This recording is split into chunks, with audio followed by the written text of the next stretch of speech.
এখানে দু ধরনের দর্শন রয়েছে, একটা ফ্রি দর্শন আছে আর একটা ডোনেশনের দর্শন আছে। দুধ সাদা জল, এই যে গোদাবরী নদী, এই নদী দিয়ে বয়ে যাচ্ছে, এখানে একটা ঝর্ণার আকার নিয়েছে। সীতা রামচন্দ্র যে 14 বছর বনবাস কাটিয়েছিলেন, তার একটা বড় সময় তারা এখানে কাটিয়েছিলেন।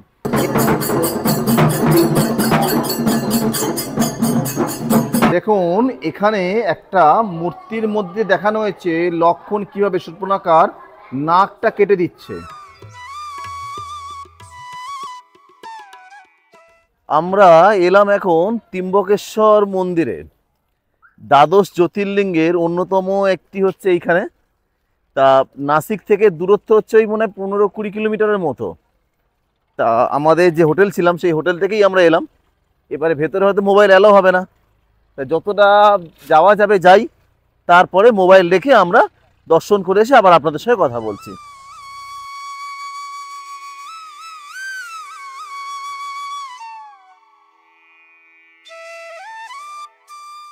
এখানে দু ধরনের দর্শন রয়েছে, একটা ফ্রি দর্শন আছে আর একটা ডোনেশনের দর্শন আছে। এই ডোনেশনের যে দর্শন সেটা হচ্ছে 200 টাকা করে পার হেড। আর এই দিকে যেটা দেখতে পাচ্ছেন এটা হচ্ছে ফ্রি দর্শন। প্রচণ্ড ভিড়, লাইন পুরো ঘুরছে। আমরা আর সেই রিস্ক নিলাম না, হাতে যেহেতু সময় কম, আমরা সরাসরি ডোনেশন দর্শনের দিক দিয়েই আমরা যাচ্ছি।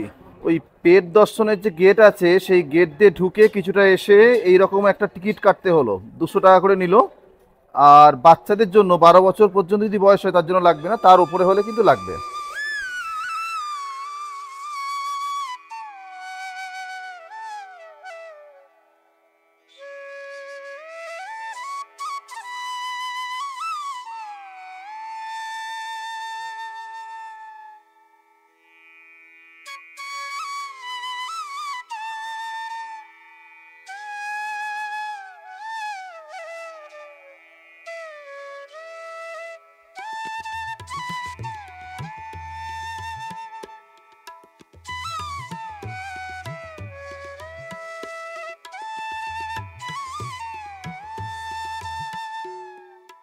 আমরা এখন এসে পৌঁছেছি নাসিকের অন্যতম একটা দেখবার স্থান, যাকে বলা হয় সোমেশ্বর জলপ্রপাত। এই যে জলপ্রপাতটা দেখছেন এর নাম সোমেশ্বর জলপ্রপাত। দুধ সাদা জল, এই যে গোদাবরী নদী, এই নদী দিয়ে বয়ে যাচ্ছে, এখানে একটা ঝর্ণার আকার নিয়েছে। তা যেহেতু দুধের মতোই জলেরটা লাগে, তাই জন্য এর নাম কিন্তু আবার দুধসাগর। মানে এই দুধসাগর কিন্তু সেই গোয়ার যে দুধসাগর, মানে যেটা আমাদের আছে কর্ণাটক রাজ্যের গোয়া থেকে যারা আমরা দেখি, সেই দুধসাগর কিন্তু নয়। এটা হচ্ছে আমাদের নাসিকের দুধসাগর, যার আসল নাম হচ্ছে সোমেশ্বর জলপ্রপাত। আসুন এবার আমরা ঘুরে দেখি এই জলপ্রপাতটা।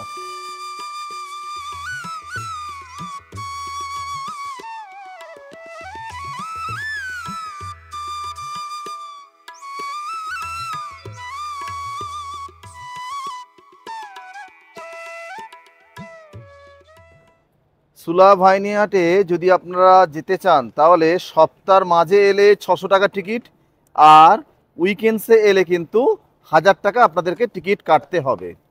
এই হচ্ছে টিকিট কাউন্টার, টিকিট কাটা হোক, এরপরে আমরা এখানে ভেতরে যাব। সুলা ভাইনিহাটে এলাম আমরা। এই যে দেখছেন ভাইনিহাটের তার যে গেট, এই যে মেন গেট। রাজীব সামন্ত 1999 সালে এই সুলা ভাইনিহাট তৈরি করেছিলেন। তা তিনি স্ট্যানফোর্ড ইউনিভার্সিটির স্টুডেন্ট ছিলেন, সেখান থেকে নিজের ব্যবসা মানে স্টার্ট আপ করবেন এই চিন্তাভাবনা করে তিনি এখানে আসেন, এসে এই ভাইনিহাট তৈরি করেন। এই ভাইনিহাট শুধুমাত্র এই অঞ্চল নয়, পুরো নাসিকেরই একটা সোশিও ইকোনমিক্যাল একটা চেঞ্জ নিয়ে এসেছিল। বেশ কিছু রেয়ার প্রজাতির আঙুর তিনি এখানে উৎপাদন করেন। পরবর্তী সময় সেই আঙুর থেকে তিনি রস থেকে যেটা আমাদের ওয়াইন তৈরি হয় সেই ওয়াইনটা করেন। অনেকে এটাকে দেখতে আসে শুধুমাত্র নয়, এখানে থাকারও কিন্তু ব্যবস্থা রয়েছে।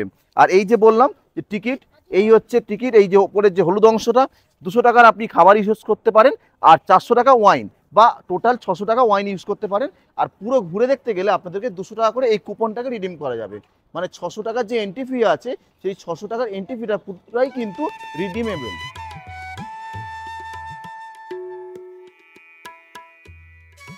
সুলা ওয়াইন ফ্যাক্টরিতে যে ওই কুপনগুলো যেটা দিয়েছিল সেটা কিন্তু ওই কুপনগুলো রিডিমেবল।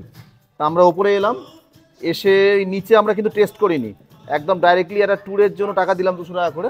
আর এখন এই ওয়াইনটা নেওয়া হয়েছে, এইটা ওরা নিল 1895, মানে যে কুপন ছিল সেখান থেকে 1895।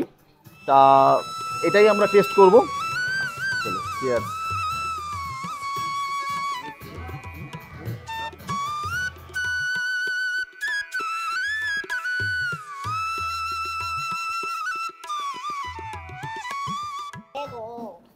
এইরকম সব টেবিলে কিউআর কোড দেওয়া আছে, আপনাকে কিউআর কোড দেখে আপনাকে অর্ডার করতে হবে। যদি সাদা বিল থাকে সেটাতে আপনি মাত্র লিকার নিতে পারবেন কুপনটা, আর যদি না থাকে তাহলে সেক্ষেত্রে আপনাকে কিন্তু যদি ফুড নেন আপনাকে পেমেন্ট করতে হবে।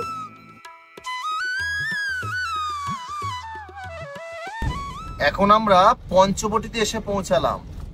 এই সামনেই রয়েছে পঞ্চবটি, আর আমরা এই গোদাবরী নদী পার হচ্ছি।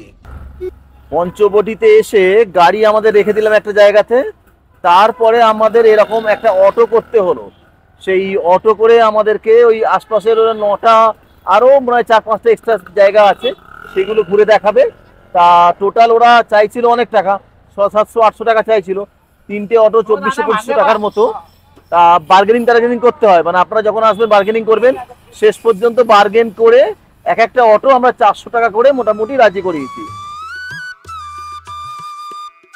এখন আমরা নাসিকের পঞ্চবটিতে এসে পৌঁছালাম।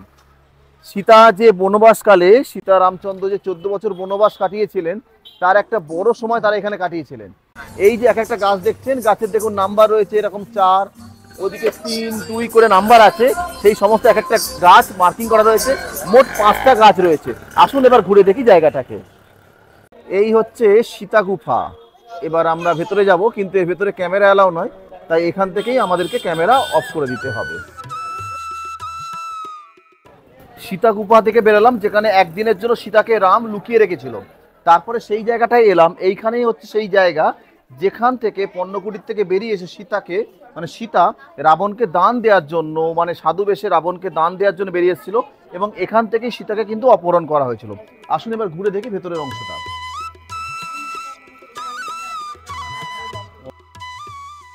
এই হলো সেই কালারাম মন্দির, যা 300 বছর আগে তৈরি হয়েছিল, এবং ভারতবর্ষের একমাত্র মন্দির যার রং হচ্ছে কালো। এই জন্য এই মন্দিরের বৈশিষ্ট্য। এবার আসুন ঘুরে দেখি এই মন্দিরের ভেতরের অংশ।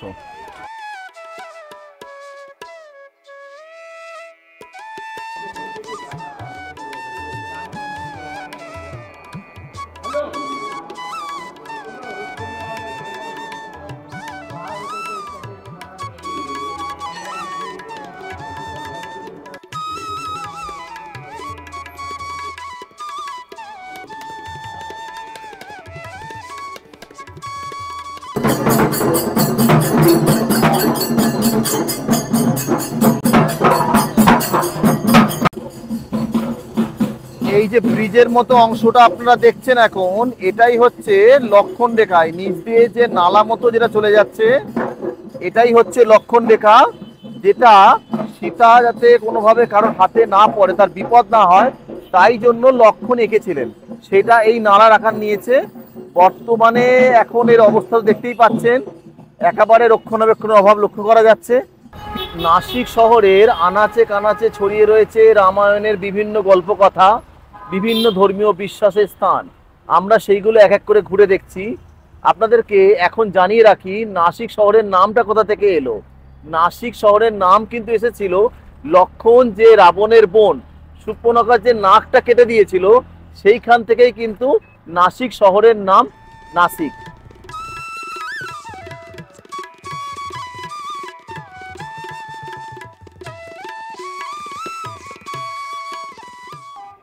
দেখুন এখানে একটা মূর্তির মধ্যে দেখানো হয়েছে লক্ষণ কিভাবে সুপ্রনখার নাকটা কেটে দিচ্ছে।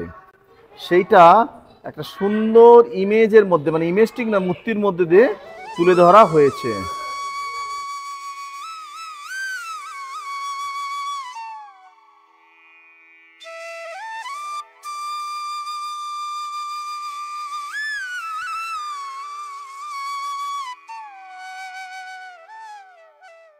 जो 12 साल के बाद जो इधर कुंभ का मेला लगता है, यही कुंभ की जगह है, रामायण कालीन जगह है। यहाँ पर पहला दर्शन है राम भगवान और सीता माता जी का। ये जगह पर 3 भगवान खड़े हुए थे, ब्रह्मा विष्णु और महेश। এই জায়গাতেই হয়েছিল সুপর্ণখার নাকটা কেটে দেওয়া হয়েছিল। এটা হচ্ছে কপিলা নদী, আর ওদিক দিয়ে আসছে গোদাবরী নদী, তার সঙ্গম স্থলে কিন্তু সেই ঘটনাটা ঘটেছিল, যা আমাদের রামায়ণে উল্লেখ করা রয়েছে। এই সেই স্থান।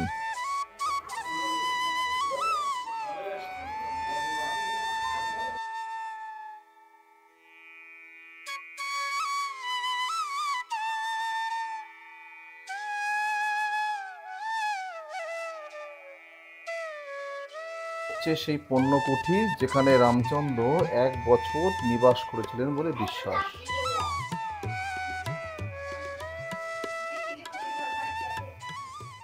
ऊपर पहाड़ पे से गोदावरी नदी का जन्म हुआ है। उधर से गोदावरी नदी नासिक आई, अरुणा वरुणा में मिल गई। 3 नदी का संगम, तीनों नदी गुप्त है, दिखती नहीं किधर से आई कैसे जा रही है। तीनों नदी के संगम में राम भवन जब आए थे वनवास के टाइम, दशरथ राजा की डेथ हो गई थी, अयोध्या में राम जी गए नहीं थे। राम भवन ने दशरथ राजा का जो पिंडदान किए इसी जगह पे राम भवन ने स्नान किए तो राम कुंड बन गया। इसी राम कुंड में जो 12 साल के बाद कुंभ मेला लगता है, जैसे उज्जैन में लगता है, जैसे हरिद्वार में लगता है, जैसे प्रयागराज में लगता है, जैसे नासिक का कुंभ मेले की मेन भूमि है। ये पानी टच करना, गंगा गोदावरी का दर्शन करना, ये ऊपर जाएंगे शिव जी का दर्शन करने के लिए कपालेश्वर मंदिर, इनका दर्शन करने से पूरे भारत में 12 ज्योतिर्लिंग का दर्शन का लाभ मिलता है। हर मंदिर में जाते हैं सबसे पहले नंदी भगवान देखते हैं, यहाँ नंदी भगवान देखने नहीं मिलेगा। शिव भगवान ने नंदी जी को अपना गुरु बनाया था। तो पूरे इंडिया में एक ही मंदिर है, इनका दर्शन मिस नहीं करना।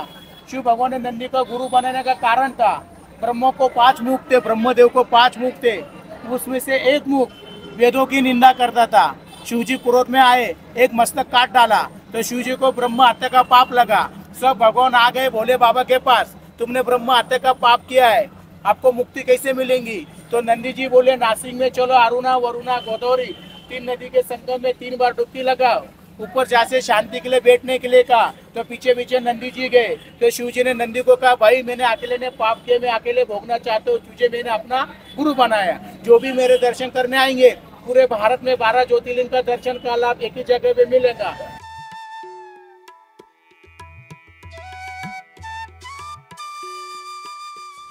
নাসিক শহর আমরা ঘুরে দেখলাম, অত্যন্ত সুন্দর ধর্মপ্রাণ একটা শহর, মানুষের ব্যবহার যথেষ্ট ভালো। অনেক জায়গা দেখলাম, যতটা সম্ভব দেখার চেষ্টা করলাম। আশা করি আপনাদের এই পর্ব ভালো লেগেছে। যদি ভালো লেগে থাকে তাহলে অবশ্যই লাইক কমেন্ট শেয়ার করবেন, আর এই চ্যানেল সাবস্ক্রাইব করে না থাকলে অবশ্যই সাবস্ক্রাইব করে নেবেন। সবাই ভালো থাকবেন, অনেক ধন্যবাদ সবাইকে।